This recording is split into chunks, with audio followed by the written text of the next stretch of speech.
నమస్తే బాబాయ్, బాగున్నారా? ఏంట్రా ఇలా వచ్చావు? ఏం లేదు బాబాయ్, ఎలక్షన్స్ వస్తున్నాయి కదా, ఈసారి మన కుల పోలకే సీట్ ఇచ్చారు. పైగా 3 పార్టీలు కలిసి కూటమిగా పోటీ చేస్తున్నాయి.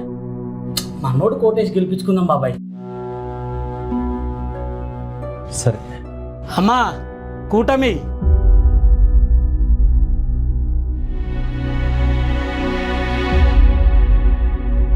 ఏమైంది అలా ఉన్నావు?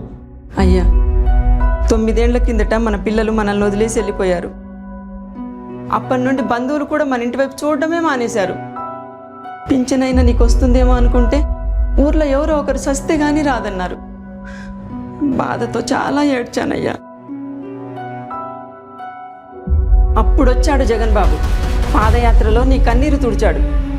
ఆ బాబు ప్రభుత్వం వచ్చాక ఉండడానికి ఇల్లు ఇచ్చాడు. ప్రతి నెల తెల్లారేసరికి పింఛన్ ఇంటికి పంపిస్తున్నాడు.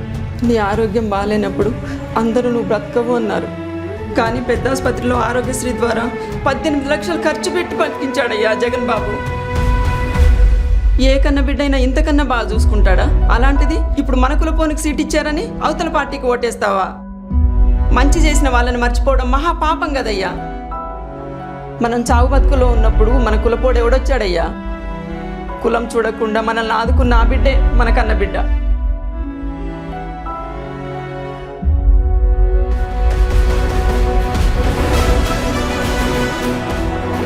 నిజమేనే, మనం బ్రతుకున్నామంటే కారణం ఈ బిడ్డే కదా. బ్రతుకున్నంత కాలం రుణం తీర్చుకున్నాం.